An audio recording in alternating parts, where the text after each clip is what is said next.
कृष्ण कृष्ण कृष्ण हरे हरे, हरे राम राम राम हरे हरे।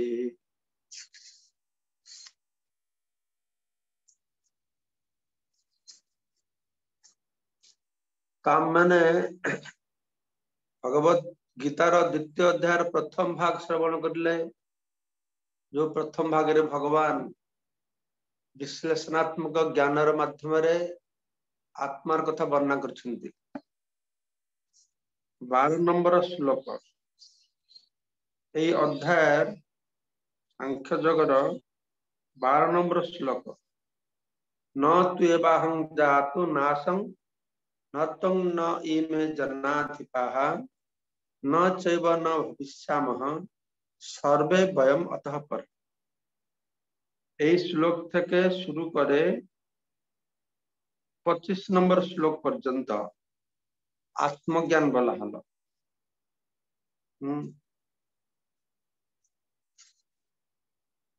না 25 नहीं 28 से 30 নম্বর শ্লোক।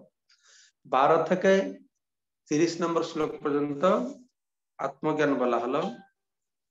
তারপরে 31 থেকে 38 পর্যন্ত 31 থেকে 38 পর্যন্ত কর্তব্য কর্ম কথা বলা হলো। মনে রাখবেন।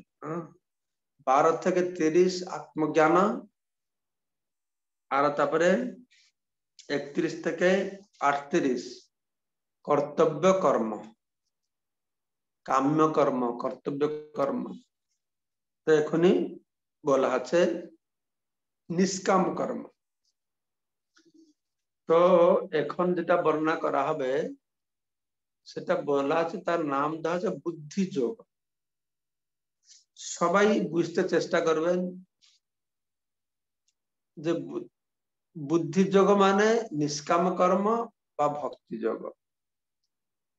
কেন বুদ্ধি যোগকে নিষ্কাম কর্ম ভক্তি যোগ বলে বলা আছে? যেহেতু বুদ্ধি যোগ মানে স্থির বুদ্ধি।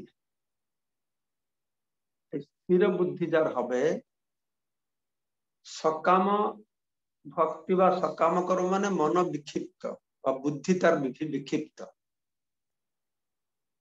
বুদ্ধি স্থির হবে, তার লক্ষ্য স্থির হবে।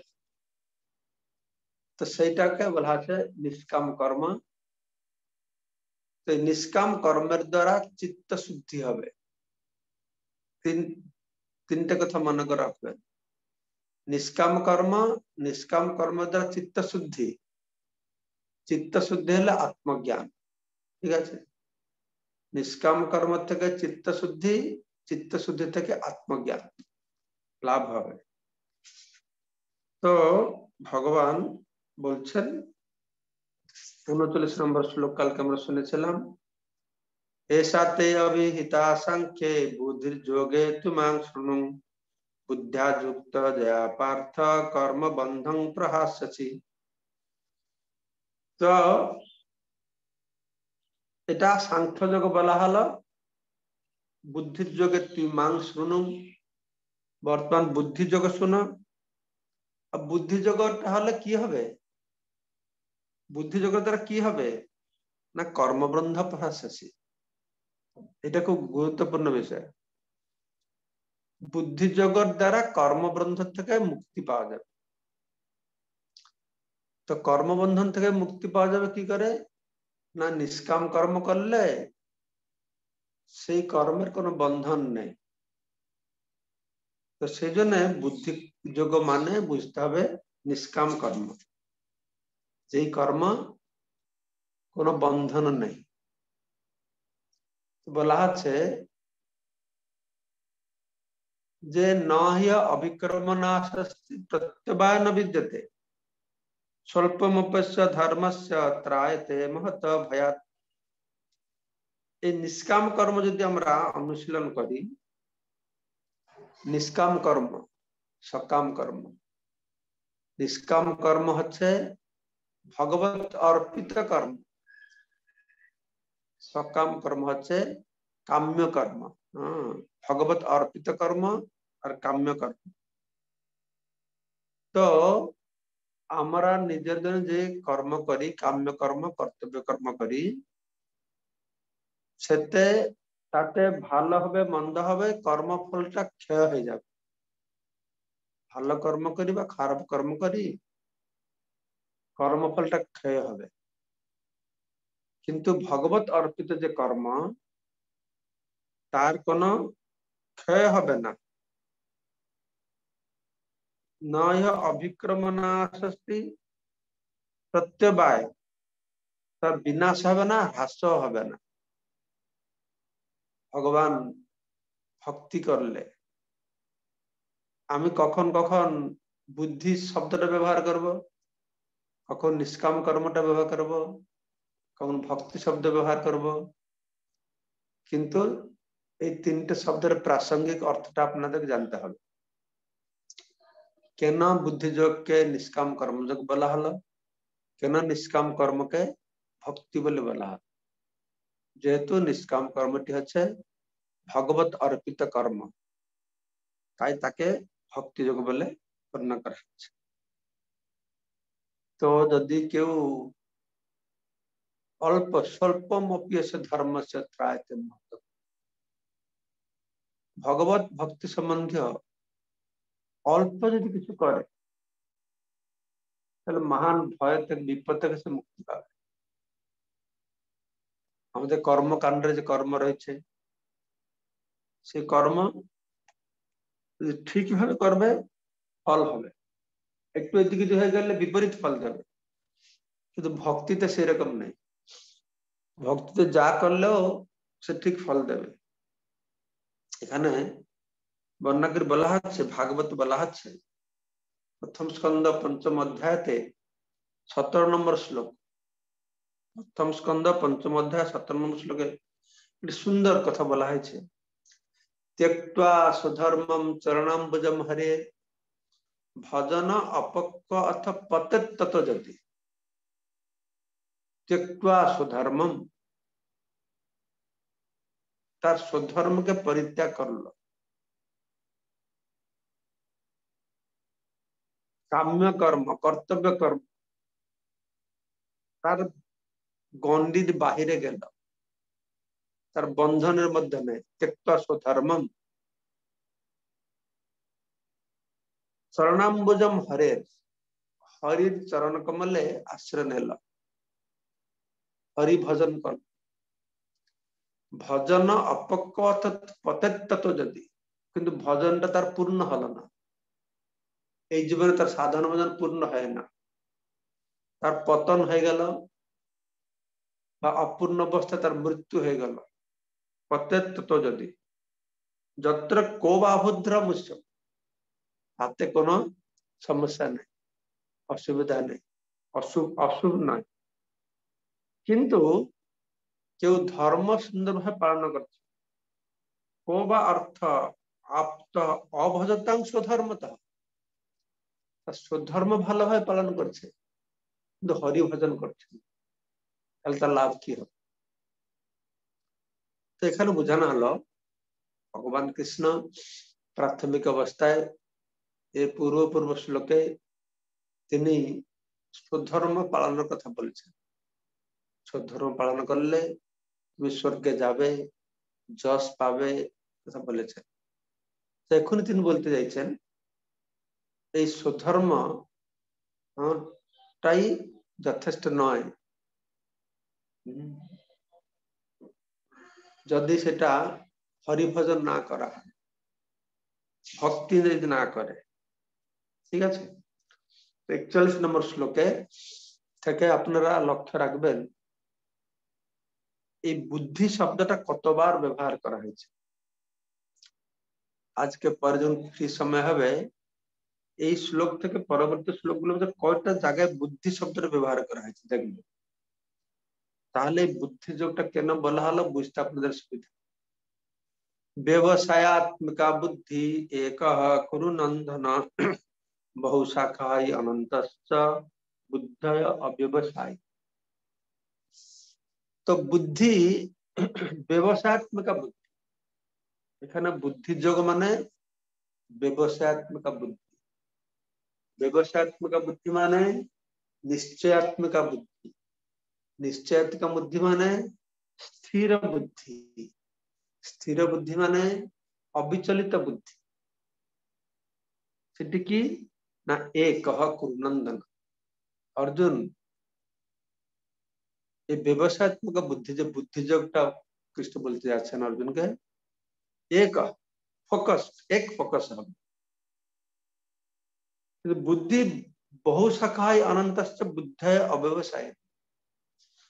यदि एटाके बहु शाखा बहुमुखी हो जाए, हाँ चित्त सकाम अस्थिर चित्त, बुद्धि स्थिर नय, এটাকে এই অর্থে বোঝানো হচ্ছে যে আমাদের ইন্দ্রিয় রয়েছে, 5টা ইন্দ্রিয়, সে বিভিন্ন দিকে টানছে, এটা অব্যবসায়ী, এটা স্থির নয়। আমাদের বুদ্ধিকে স্থির করতে হবে কোথায়? না আত্মাতে, বুদ্ধিকে স্থির করতে হবে। আর এরপরে বুঝাবেন অব্যবসায়ী অস্থির চিত্ত মানে কি? বিভিন্ন দেবাদেবীদের পূজা করছি, বিভিন্ন কর্মকাণ্ড আমরা করছি বিভিন্ন ফল পাওয়ার জন্য, এটা অব্যবসায়িক, এটা নিশ্চয়াত্মিকা নয়, স্থির বুদ্ধি নয়, অচলা বুদ্ধি নয়, এটা চঞ্চল বুদ্ধি। এটা পাবো, সেটা পাবো, সেটা পাবো, এই দেবতাকে পূজা করো, ওই দেবতাকে পূজা করো, এই যজ্ঞ করো, ওই যজ্ঞ করো। ভগবান বলছেন না, সেরকম এক ফিক্স হবে, পরম ব্রহ্মতে ফিক্স হতে হবে। এই কথাটা প্রথম ভগবান অচলা বুদ্ধির কথা মনে রাখবেন, স্থিত প্রজ্ঞ, যার প্রজ্ঞা মানে বুদ্ধি স্থির হয়েছে, তার একটা জেনারেল সাধারণ ব্যাখ্যা দিলেন, স্থির বুদ্ধি মানে এক বুদ্ধি, তার এদিকে ওদিকে বিভিন্ন দিকে যাবে না। তাহলে কোথায় বুদ্ধিটা এদিকে দিকে যাচ্ছে? আমাদের বুদ্ধিটা কে এদিকে ওদিকে নিয়ে যাচ্ছে? না বেদ, বেদে কর্মকাণ্ড বর্ণনা করা হয়েছে, যে কর্মকাণ্ডের মাধ্যমে মানুষকে বিভিন্ন প্রকারের পূজা উপাসনা পদ্ধতি দিয়ে বিভিন্ন ফল প্রাপ্তি করবার পন্থা বর্ণনা করা হয়েছে। তো সেটাকে ভগবান কৃষ্ণ বলছেন য ইমাম পুষ্পিতং বাচং প্রবদন্তি অবিবশ্চিত বেদবাদ রতাপার্থ ন অন্য অস্তি ইতি বাদিনা। যারা বেদবাদী, যারা বেদের ভাষ্যকার, যারা বেদের অনুগামী, কেন বেদেতে 96% কর্মকাণ্ড, 4% আছে জ্ঞানকাণ্ড। এই কর্মকাণ্ডে কি হয়েছে, মানুষকে অনেক মন ভুলানিয়া কথা বলা হয়েছে, আকাশ কুসুমের কথা বলা হয়েছে, এগুলো স্বর্গকে আকাশ কুসুমের সঙ্গে তুলনা করা হয়েছে। স্বর্গীয় লোকে যাওয়া, সেখানে বেশি করে ইন্দ্রিয় ভোগ করা, জীবনের এই লক্ষ্যকে এটা আকাশ কুসুমের সঙ্গে বর্ণনা করা হয়েছে।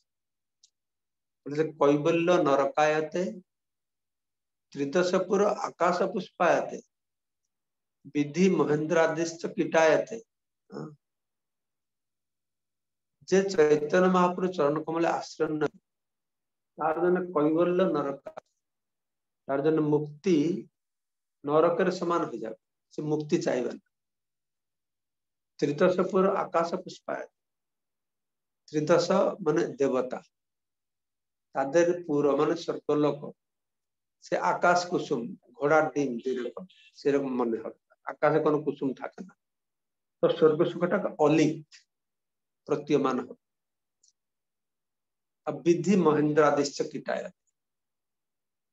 কাম্য কর্মে বা সকাম কর্মে যে বলা হলো স্বর্গে যাবে, ইন্দ্রপদ পাবে, দেবতার পদ পাবে, যেখানে বলা আছে মহাপুরুষ চরণ কমল আশ্রয় নিলেন विधि महेन्द्रादेश कीटायते विधि मान ब्रह्मा इंद्र এই পদগুলি তার জন্য একটা ক্রীড়া কীটের মতন মনে হবে বিশ্ব পূর্ণম সুখায়তে সমস্ত বিশ্ব ব্রহ্মাণ্ড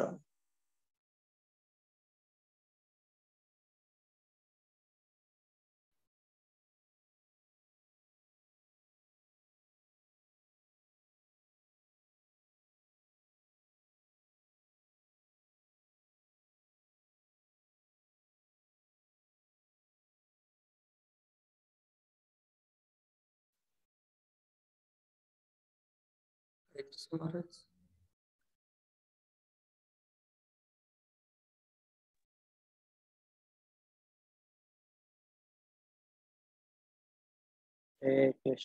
हरे कृष्णा कृष्णा कृष्णा হরি বল মাঝে কেটে গেল নাকি হ্যাঁ মহারাজ ওহো কতক্ষণ কেটে গেছে এই তো একটু করে ও একটু করে বিধি মহেন্দ্রাদেশ যেটা বলছিলাম ব্রহ্মা আর ইন্দ্রের পদ কীটের তুল্য হবে তখন থেকে হ্যাঁ মহারাজ তো সেটাই বলা আছে দেখো প্রথম ভগবান কর্তব্য কর্মের কথা বলছেন তারপর এখানে বেদ কিভাবে আমাদের মনকে বিক্ষিপ্ত করে সে কথা বলছেন বেদের কিছু অংশ আছে কর্মকাণ্ড তো এই বেদবাদীরা বলে তারা বলে যে কর্মকাণ্ডটাই জীবনের চরম উদ্দেশ্য এই কর্ম করো এই ফল পাবে এই যজ্ঞ করো এই কর্ম করে এর ঊর্ধ্বে আর কিছু নেই যেটা আমাদের সারা সংসারে চলে হিন্দুরা বেদের নাম করে শুধু কর্মকাণ্ডই করে থাকে কিন্তু ভগবান বলছেন না এটা অবিবর্জিত অবিবেকী মানুষ যারা তারা মনে করে যে বেদে শুধু কর্মকাণ্ডের কথা বলা হয়েছে কর্মকাণ্ড মানে কি না অব্যবসায় না বুদ্ধি বুদ্ধির অস্থিরতা বিভিন্ন জিনিস পাওয়ার জন্য কামাত্মনা স্বর্গপরা জন্ম কর্ম ফলপ্রদা সেখানে তারা কামাত্মনা তারা বিভিন্ন প্রকারের স্বর্গ সুখ ভোগ করবে জন্ম কর্ম উচ্চকুলে জন্ম হবে ক্ষমতা লাভ করবে এইটাকে জীবনের চরম উদ্দেশ্য করবে তো বেদ পড়েও লোক বিভ্রান্ত হবে বেদ পড়েও মানুষ বিপথগামী হতে পারে বেদের উদ্দেশ্য ঠিক করে না বুঝলে ভগবান বুঝে বলছেন যে ভোগ ঐশ্বর্য প্রসক্তানাং ইন্দ্রিয় ভোগ এবং ঐশ্বর্য প্রতি আকৃষ্ট হয় তারা কি করে না এর ঊর্ধ্বে যে বেদে আর কিছু রয়েছে সেটাকে তারা জানে না এইভাবে ভোগ ঐশ্বর্য প্রতি আসক্ত হয় ভোগ ঐশ্বর্য প্রসক্তানাং তয়া অপ্রভূত চেতসাং ব্যবসায়িকা বুদ্ধি সমাধো ন বিধিয়তে ভোগ ঐশ্বর্যের প্রতি আসক্ত হওয়ার ফলে তারা তাদের চেতনা হারায় তার বুদ্ধিকে হারায় তাই অপরভূত চেতসাং তাদের ব্যবসায়িক বুদ্ধি সমাধো ন বিধিয়তে তাদের সে একনিষ্ঠ বুদ্ধি তাদের হয় না এই বেদের কর্মকাণ্ড পিছনে তারা দৌড়ায় অবিচল বুদ্ধি বা অচলা বুদ্ধি হয় না কেননা এই বেদে তিনটে গুণের কথা বর্ণনা করা হয়েছে ত্রৈগুণ্যা বিষয়া বেদ তিনটে গুণের কথা জড়া প্রকৃতির তিনটে গুণ কথা আলোচনা হয়েছে আর তিনটে গুণকে নিয়ে তো বর্ণাশ্রম ধর্ম করা হয়েছে ব্রাহ্মণ মানে সত্যগুণ ক্ষত্রিয় রজগুণ বৈশ্য রজ আর তমগুণ শূদ্র হচ্ছে তমগুণ আর তাদের সেই রকম তো গুণ অনুসারে কর্ম করো, গুণ অনুসারে কর্ম করে তুমি বিভিন্ন স্বর্গ লোকে যাবে, গুণের কথা বলা হলো। তো ভগবান বলছেন নৈষ্ঠ গুণ্য ভবান, অর্জুন এই ত্রিগুণের ঊর্ধ্বে তোমাকে যেতে হবে। ত্রিগুণের ভিতরে থাকলে ব্যবসায়িক বুদ্ধি হবে না, স্থির বুদ্ধি হবে না, অচলা বুদ্ধি হবে না, বিচলিত বুদ্ধি হবে। ত্রিগুণের মধ্যে থাকলে বিচলিত বুদ্ধি হবে। নিষ্ঠগুণ্য হওয়ার জন্য তাহলে নির্দ্বন্দ্ব নিত্য সত্যস্থ, তাহলে সে দ্বন্দ্বাতীত হবে, নির্দ্বন্দ্ব দ্বন্দ্বাতীত হবে। দ্বন্দ্ব, দ্বন্দ্ব মানে ভালো মন্দ, সুখ দুঃখ, জয় পরাজয়, এই দ্বন্দ্ব এর ঊর্ধ্বে যাবে। এগুলো সব নিষ্কাম কর্মের উপযোগী শিক্ষা। ভগবান নিষ্কাম কর্ম কথা বুঝাবে তো, স্থির বুদ্ধি মানে নিষ্কাম কর্ম, সে কথা বর্ণনা করছেন। নির্যোগ ক্ষম আত্মবান, নির্যোগ ক্ষম, যোগ আর ক্ষমা আর নি, তিনটে শব্দ বলা হয়েছে। নির্যোগ আর ক্ষম, নি মানে নেই, সেখান থেকে মুক্ত হবে। কোথা থেকে মুক্ত?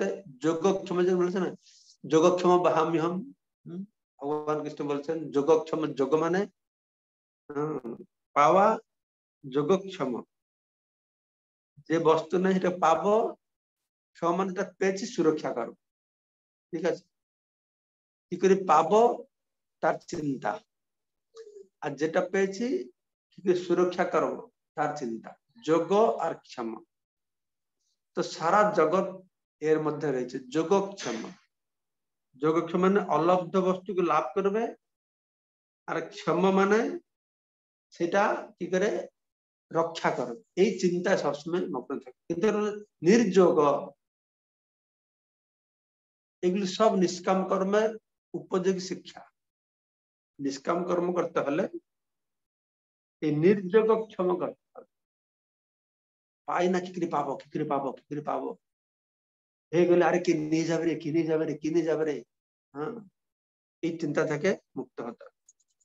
নির্যোগ ক্ষম আত্মবান, তখন সে আধ্যাত্মিক স্তরে স্থিত হবে, উপস্থিত হবে, চিন্ময় স্তরে সে উপস্থিত হতে পারে।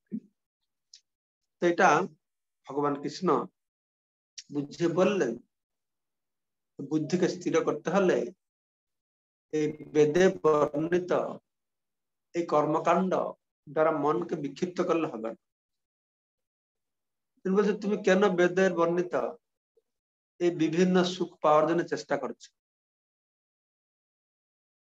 তুমি জল পেতে ইন্দ্রকে পূজা করছো, বুদ্ধি পেতে সরস্বতীকে পূজা করছো, ধন পেতে লক্ষ্মীকে পূজা করছো, স্বামী পেতে শিবকে পূজা করছো, স্ত্রী পেতে পার্বতীকে পূজা করছো। এত পূজা করা কি দরকার? তুমি একটাকে ধরো, একটাকে ধরলে সব পাবে। ঠিক আছে, আর সেটাও ভগবান কৃষ্ণ এটা দৃষ্টান্ত দিয়ে, সুন্দর দৃষ্টান্ত দিয়ে বলছে, বুঝাচ্ছেন। তিনি বলছেন যাবনার্থ উদপানে সর্বত সম্প্লুতোদকে তাবন সর্বেষু বেদেষু ব্রাহ্মণস্য বিজানতঃ। তিনি বলছেন যেরকম ছোট ছোট জলাশয়ে যদি আমরা যাব, একটা জলাশয়ে ভালো পরিষ্কার জল থাকবে, আমরা পান করব। একটা ছোট জলাশয়ে কাপড় কাচবো, আরেকটা জলাশয়ে স্নান করব, বিভিন্ন কাজের জন্য ছোট ছোট ক্ষুদ্র ক্ষুদ্র জলাশয়ে যাব। কিন্তু আমাদের বড় একটা লেকে যাই, তাহলে সব সেখানে হয়ে যাবে। উনি এটা বুঝাতে চাইছেন তাবান সর্বেষু বেদেষু ব্রাহ্মণ্যস্য বিজানাত, যদি পরম ব্রহ্মকে কেউ জানবে তাহলে তার সব জানা হয়ে যাবে। তো ভগবান চাইছেন যে অবিচল বুদ্ধি, নিশ্চয়াত্মক বুদ্ধি, মানে মানে ভগবান ধাপে ধাপে আমাদেরকে লাইনে আনছে। প্রথমে তিনি এই যে বললেন যে ব্যবসায়িক বুদ্ধি একক পূর্ণন্দন বহু শাখায় আনন্দ বুদ্ধি ব্যবসায় না, এখানে শুধু এখানে বলা হয়ে গেছে, বলেছেন আমাদের আচার্যরা ভক্তির কথা বলছেন, কিন্তু ভগবান কৃষ্ণ থেকে ভক্তির কথা এখানে বলেননি, শুধু জেনারেল স্টেটমেন্ট দিয়েছেন ব্যবসায় থেকে বুদ্ধিমান এক, ঠিক আছে। কিন্তু বেদে কর্মকাণ্ড যে বর্ণনা করা আছে এটা এক নয়, এটা বহু বহু শাখায় অনন্ত, বিভিন্ন গতি, বিভিন্ন লাভ, বিভিন্ন পন্থা। সেটা অব্যবসায়ী নয়, এটা ব্যবসায় নয়। হ্যাঁ, তাদের ভোগ ঐশ্বর্যের পিছনে দৌড়াবে, কিছু বুঝিয়ে বলছে। সেজন্য আমাদের কি করতে হবে, নিশ্চয় গুণ, এগুলো সব হচ্ছে গুণের প্রভাবের দ্বারা। বেদের কর্মকাণ্ডে গুণের কথা বর্ণনা করা হয়েছে, সেজন্য আমাদের নিশ্চয় গুণ্য ভাবার জন্য হয় নির্দ্বন্দ্ব নিত্য সত্যস্থ।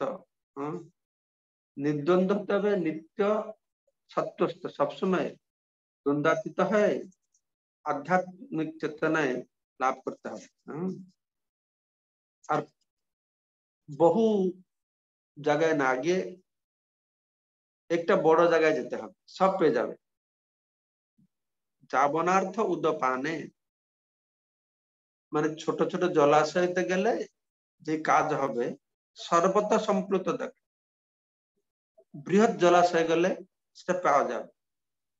তার মানে বেদের মধ্যে যে বিভিন্ন কথা লেখা হয়েছে তার দ্বারা মনকে বিচলিত না করে ব্রাহ্মণস্য বিজানত, পরম ব্রহ্ম সম্পর্কে পূর্ণ জ্ঞান লাভ করো।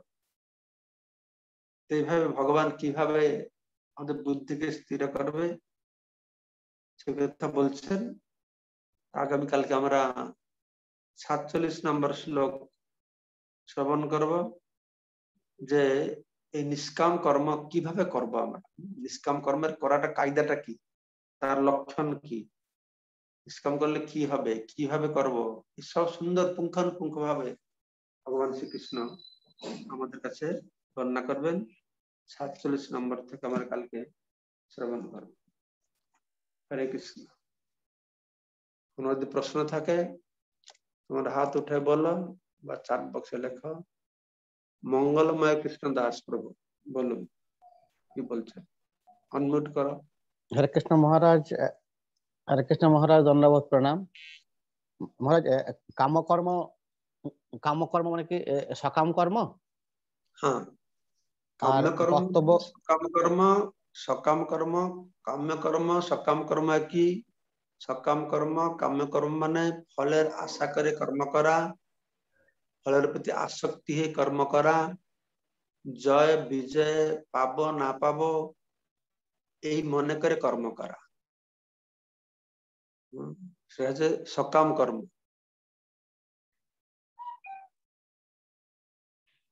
একটা আছে কর্তব্য কর্ম, সকাম কর্ম,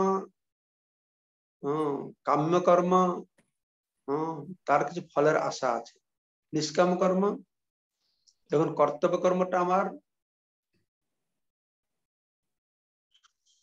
এটা আমার কর্তব্য এই বুদ্ধিতে করি, ফলের আশা না করে নিষ্কাম কর্ম হয়ে যায়। আর নিষ্কাম কর্মটা আরো উন্নত হচ্ছে যখন সে কর্মের ফলটি ভগবানকে অর্পণ করে। একদম মানে নিষ্কাম কর্মের মানে আরো একটা উচ্চ স্তর। কৃষ্ণ ব্রজরঞ্জন প্রভু। হরে কৃষ্ণ, ধন্যবাদ, প্রণাম মহারাজ। ধন্যবাদ মহারাজ। ଆପଣ ଯେମିତି ନିଜେ ଦେଖିଲେ ମୁଁ ସଂକ୍ଷେପରେ କରି ପଠେଇଥିଲି, କିନ୍ତୁ ମହାରାଜ ସେ ଗୋଟେ ପ୍ରଶ୍ନ ରହିଛି ତା ଭିତରେ। ଏଟା ପ୍ରଶ୍ନଟା ମୋର ଉଦ୍ଦେଶ୍ୟରେ ନୁହେଁ, ମୁଁ ତ ବୁଝି ସାରିଛି ଭଲ ଭାବରେ, କିନ୍ତୁ ଜଣେ ଯୁକ୍ତି କଲେ ମୋ ସାଥିରେ ଯେ କାଲି ମହାରାଜ ଆପଣ କହିଥିଲେ କର୍ତ୍ତବ୍ୟ କର୍ମରେ ଆସକ୍ତି ରଖିବା ଉଚିତ କିନ୍ତୁ କର୍ମ ଫଳରେ ଅନାସକ୍ତ ରହିବା ଉଚିତ। ମାନେ ଜଣକୁ କର୍ତ୍ତବ୍ୟ କର୍ମ କରିବା ଦରକାର କିନ୍ତୁ ଅନାସକ୍ତ ଭାବରେ, ଆଉ ଫଳରେ ଫଳରେ ଆସକ୍ତି ରଖିବା ଉଚିତ ନୁହେଁ। ତେଣୁ କର୍ତ୍ତବ୍ୟ କର୍ମରେ ଯୋଉ ଆସକ୍ତି ରହିବା ଦରକାର ବା କର୍ତ୍ତବ୍ୟ କର୍ମ ଜଣକୁ କରିବା ଦରକାର, ଏଇଟା ହଉଛି ତାଙ୍କର ପ୍ରଶ୍ନ ଯେ କାହିଁକି କର୍ତ୍ତବ୍ୟ କର୍ମ ଅନାସକ୍ତ ହେବ। ତେଣୁ ଏଇଟା କିଭଳି ଭାବେ ବୁଝିବା? କାହିଁକି କରିବ ନା କର୍ତ୍ତବ୍ୟ କର୍ମଟି କଣ, କର୍ତ୍ତବ୍ୟ କର୍ମଟା କାହାକୁ କୁହାଯାଉଛି, ଅକର୍ତ୍ତବ୍ୟ କର୍ମଟି କଣ? କର୍ତ୍ତବ୍ୟ କର୍ମ ମାନେ ଶାସ୍ତ୍ର ନିର୍ଦ୍ଦେଶିତ କର୍ମ, ଅକର୍ତ୍ତବ୍ୟ କର୍ମ ମାନେ ଶାସ୍ତ୍ର ନିଷିଦ୍ଧ କର୍ମ। ବୁଝିପାରିଲ?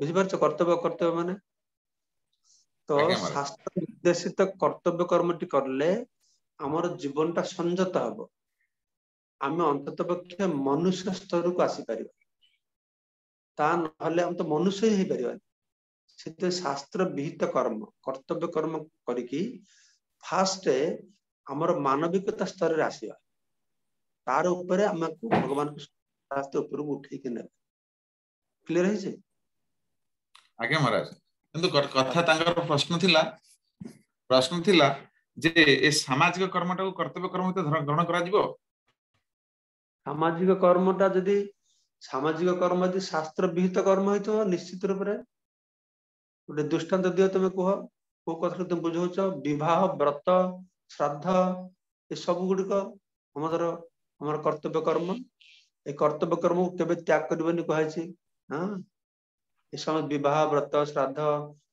10टा संस्कार रही जात संस्कार गर्भधान संस्कार हाँ बा तुम स्त्री की भल की देखाशुना करवा छुआ मान को देखाशुना करवा ये कर्तव्य गुड़िक तुम गृहस्थ होइछ परिवार को भल की देखाशुना कर तो गृहस्थ होइछ आज्ञा महाराज स्त्री के जत्न कर स्वामी कर्तव्य तुम स्त्री स्वामी ग्रहण कर स्वामी कथा अनुसार चलो ये गुड़ शास्त्र विहित कर्म नैतिक शिक्षा एगुड़ी हमको पालन करा पड़ो हम यथार्थ मनीष हो पार कर्तव्य कर्म करवा शास्त्र विहित कर्म करवा शास्त्र निर्देशित कर्म करवा एटा भल किंतु फल आशा करके आसक्त हो पड़े ये बंधन भीतर बाहरी पारिबानी से कहले तुम एगुड़ी कर किंतु फल प्रति अनासक्त ही कर आसक्त है कौन ना सुख दुखर भागी हम कर्मर हेतु कारण ही पड़ो पर भगवान कृष्ण कहे कर्मर कारण होनी ताले तमे फल भागी फलर आशा न रखिले तुम भल हम हिमांशु पटनायक हिमांशु हरे कृष्णा दंडवत प्रणाम महाराज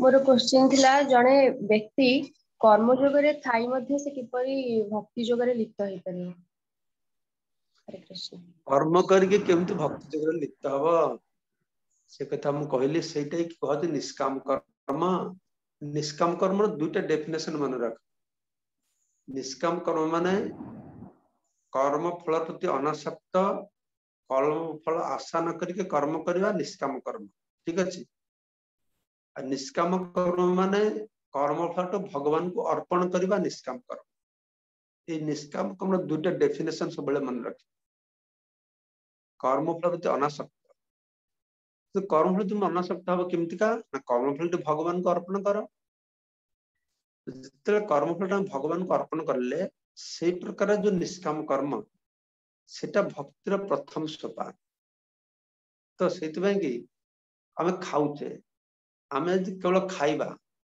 ताल कर्म है आम जहाँ खाऊचे भगवान को अर्पण कर खाइले निष्काम कर्म सेटा भक्ति है भगवान को प्रदान करके हमें खाइबा सब किसी भगवान संगे युक्त करले से कर्मटी भक्ति युक्त हम से हम घरे रही भी भक्ति करि परिबा यदि आम समस्त कर्मर उद्देश्य हम भगवान का प्रीति विधान पाई भगवत अर्पित कर्म और भगवत प्रीति विधानार्थ के कर्म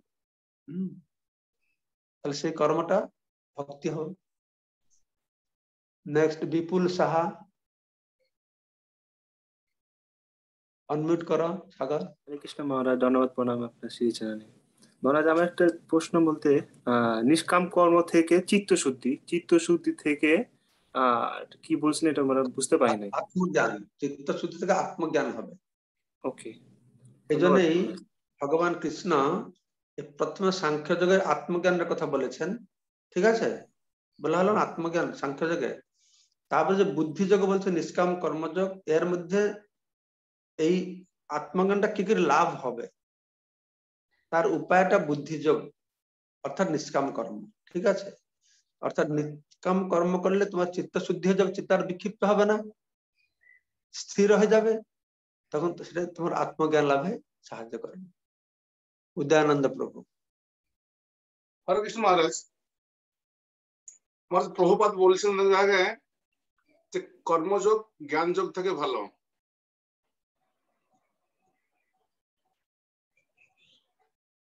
কর্মযোগ জ্ঞান যোগ থেকে ভালো। হ্যাঁ, তো ভালো, ক্ষতি কি আছে? তাহলে আমি জানি তো আমরা জ্ঞান যোগ কর্মযোগ থেকে ভালো। শুনো, জ্ঞান যোগ কর্মযোগ থেকে ভালো সেটা ডিপেন্ড করে তার সে কর্তার উপরে নির্ভর করে, বুঝিপারল? আচ্ছা কর্মযোগ জ্ঞান যোগ ଭଲ এইଥିପାଇଁ କୁହାଯାଇଛି ଯେ ତମେ କର୍ତ୍ତବ୍ୟ କର୍ମ କର, ନିଷ୍କାମ କର୍ମ କର, ତାପରେ ଜ୍ଞାନ ସ୍ତରକୁ ଆସିବ। ଆଚ୍ଛା ସେଭଳିଆ ନ କରିକି ତମେ ଜ୍ଞାନ ସ୍ତରକୁ ଆସିପାରିବନି। ଆଚ୍ଛା ସେଥିପାଇଁ କି କର୍ମକୁ ପ୍ରାଧାନ୍ୟ ଦିଆ ହେଇଛି। এই কর্মটা এতে বিভ্রান্তিকর যে অর্জুন দেখে প্রথম 4-5টা অধ্যায় কৃষ্ণ বুঝাଉଛନ୍ତି, ଅର୍ଜୁନ ପୁଣି ପ୍ରଶ୍ନ କରୁଛି, ମୁଁ ତ ବୁଝିପାରିଲିନି। କିନ୍ତୁ ଆମେ ମାନେ ବାଉଳା ହଉଛି ସବୁଠି ପଚାରୁଛେ, ଏଇଟା ଖାଇ ସେ ଅର୍ଜୁନ ବାଉଳା ହେଇ ବିଭିନ୍ନ ପ୍ରଶ୍ନ ପଚାରୁଛି। ଏଇ ବୁଦ୍ଧି ଅର୍ଜୁନ କହୁଛି ତମେ କହୁଛ ବୁଦ୍ଧି ଶ୍ରେଷ୍ଠ, ପୁଣି ଯୁଦ୍ଧ କରିବାକୁ କହୁଛୁ କାହିଁକି? କିଛି ବୁଝିପାରୁନି ଯେ ଯୁଦ୍ଧ କରିବା କାହିଁକି କୁହାଯାଉଛି।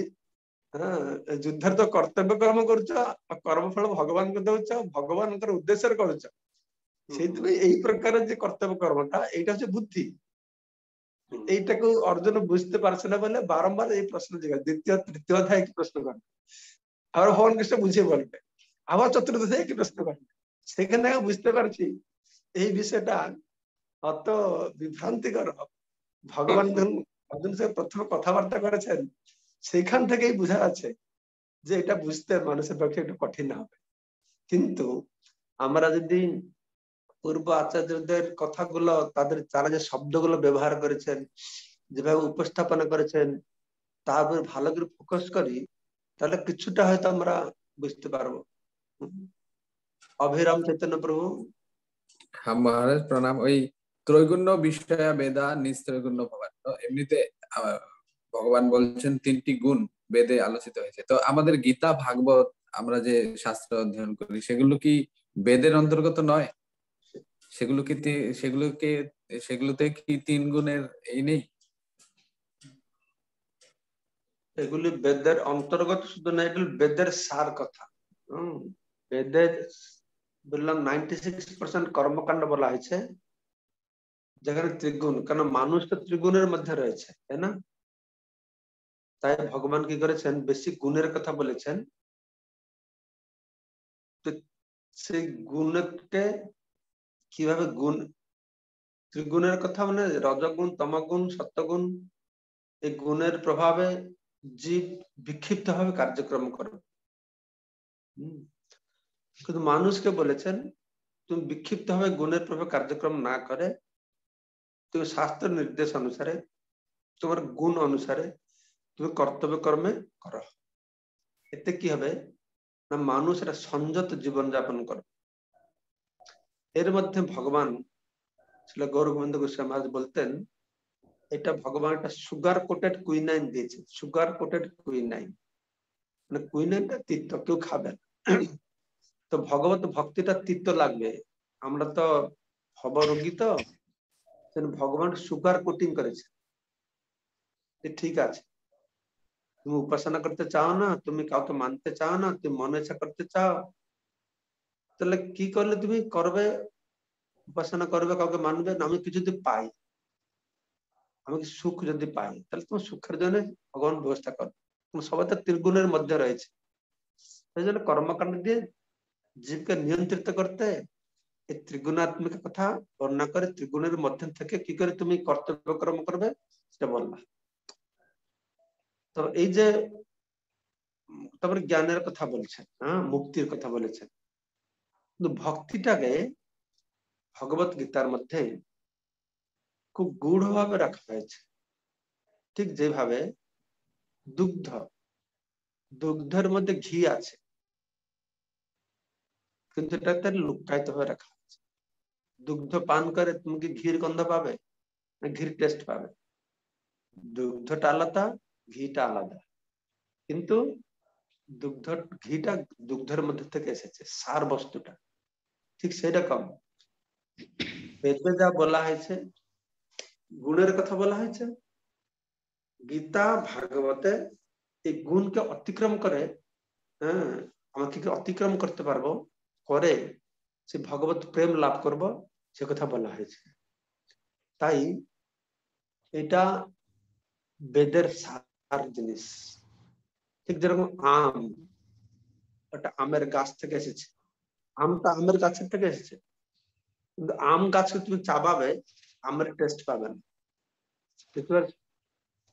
আম গাছে চাবিয়ে আমের টেস্ট পাবে না, যদিও আমটা আম গাছ থেকে এসেছে। গীতা ভাগবত বেদ থেকে এসেছে, কিন্তু বেদর তরর গলিতং ফলম সুখ মুখাদমৃত দ্রবসঞ্জিতম, এটা বেদের পরিপক্ক রসাল ফলস্বরূপ। তো এইভাবে বুঝতে হবে, বেদ গীতা ভাগবতকে এইভাবে বুঝতে হবে। নেক্সট উপেন্দ্র প্রভু। হরে কৃষ্ণ মহারাজ, ধন্যবাদ, প্রণাম। প্রভু যে কোশ্চেনটা করলেন আমার ওইটাই আছে, কি আপনি বললেন কর্মকাণ্ডতে আমাদের বেদতে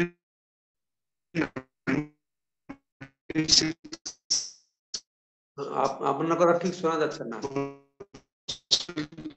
কর্মকাণ্ড আছে, আর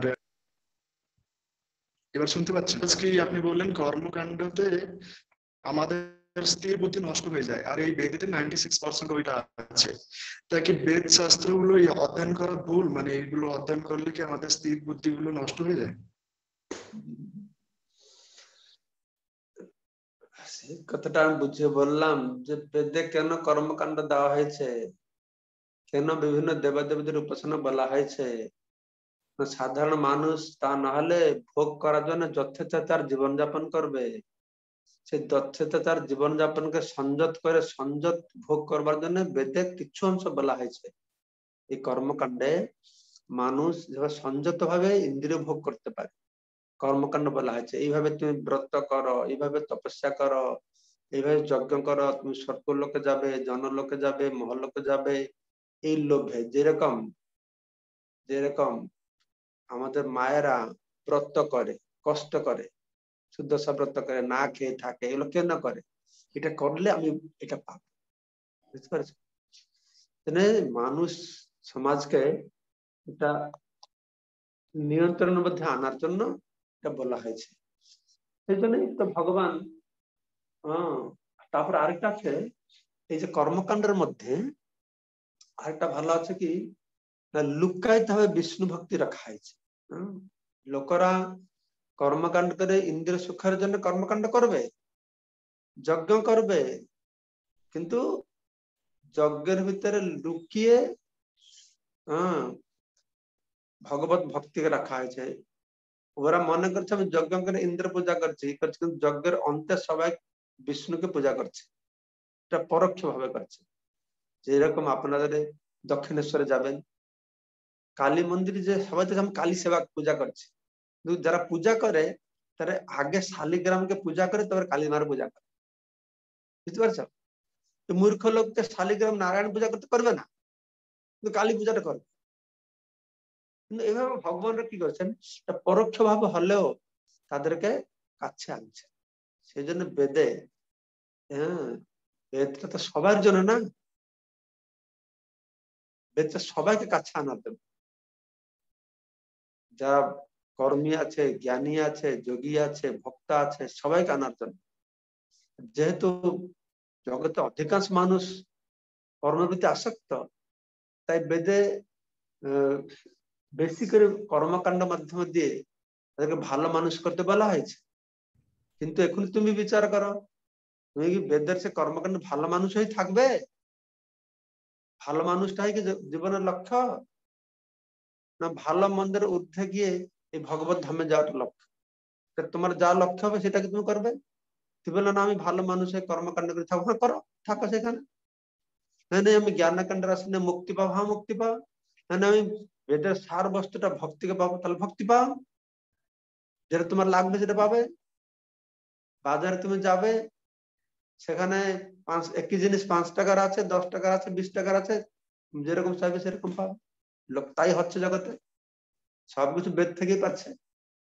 বেদের বাইরে তো কিছু নেই জগতে, না? এই জগতে যে যা করবে বেদের মধ্যে সীমিতই থাকে। कृष्ण ब्रजरंजन प्रभु अनम्यूट करो। हरे कृष्ण महाराज। महाराज आपण तो उत्तर दे देले, प्रश्नटा जहाँ थिला उत्तर दे देले एइतरे एई पूर्व उत्तर रे। महाराज मु कहथले जेमति ब्रह्म संहिता लिखा है वेदेषु दुर्लभम अदुर्लभम आत्मभक्तो, तले भक्तिटा जेते आपण कहले जे वेद मध्य लुकायित अवस्था रही, कर्मकांड मध्य लुचिक रही भक्ति, एटा ही बुझा जाए ना महाराज? आउ किछि जो वेदेषु दुर्लभ कथा कहला ब्रह्म संहिता दुर्लभ माने आछे, दुर्लभ माने नहीं ता नहीं, दुर्लभ माने आछे किंतु लुकायित हुआ आछे, भक्तर मध्य शीघ्र पाए। तापरे आरेकजन के हाथ उठी चलो। ठीक है, है गेलो शेष। आजकेर जन्य प्रश्नोत्तर कार्यक्रम शेष। हमर गीता मृत कौशिक घोष, कौशिक घोष लास्ट प्रश्न है, अनम्यूट करो कौशिक घोष। अच्छा उठाला हो चलेगा। हरे कृष्ण महाराज धन्यवाद। हरे कृष्ण महाराज धन्यवाद। धन्यवाद। বলছি মহারাজ ওই চ্যাট বক্সে যে লিংকটার কথা বলছেন না, ওটা আমি তো পাইনি। মুকুন্দ প্রভু আর চ্যাট বক্সে লিংক দাও। চ্যাট বক্সে যে লিংকটা শুনো শুনো,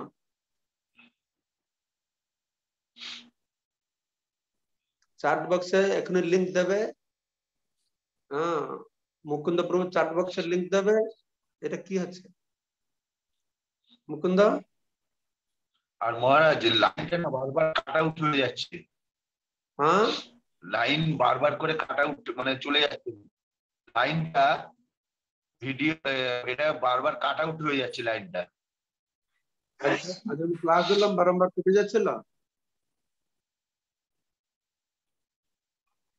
লাইনটা বারবার চলে যাচ্ছে, মানে এই যে লিংকটা জুমের লিংক বারবার করে আউট হয়ে যাচ্ছে। ঠিক আছে, সাগর দেখবে কি করা যাবে। সাগর দেখবে আপনার ইন্টারনেটের অসুবিধা আছে, এদিকে ভালো আছে, মহারাজের ভালো চলছে, আপনার একটু ইন্টারনেট ওইদিকে অসুবিধা আছে, টাওয়ার কম হতে পারে। আর চ্যাট বক্সে আবার লিংক পাঠিয়ে দিয়েছি, আপনি চ্যাট বক্সে দেখুন লিংক আছে, লিংক জুড়ে যাবে। তুই চ্যাট বক্সে যে লিংকটা পাঠিয়েছো তাহলে এক্ষুনি সেটাকে টাচ করে করতে হবে, তো তাই না? যতক্ষণ আমরা জুমে আছি ততক্ষণ তো কাজ করবে না, বুঝতে পারছ না? তো যারা যারা হোয়াটসঅ্যাপ গ্রুপে যেতে চায় সে লিংকটা এখনই টাচ করো, টাচ করে তুমি অ্যাকসেপ্ট করো, তাহলে হবে। লিংক টাচ করে তারপরে জয়েন করতে হবে, জয়েন গ্রুপ করলে তারপরে এটা জয়েন হবে। অন করলাম জয়েন গ্রুপ। করেছো? হ্যাঁ করেছি মহারাজ। ঠিক আছে, হয়ে যাবে। তো ঠিক আছে, সবাইকে অশেষ ধন্যবাদ আজকের এই হরিনামামৃত আর গীতামৃত অনুষ্ঠান করবার জন্য। আগামীকালকে আবার দেখা হবে। বাঞ্ছা কৃপা সিন্ধু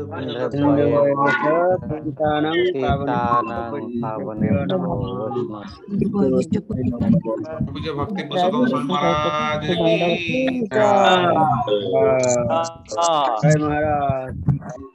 মহারাজ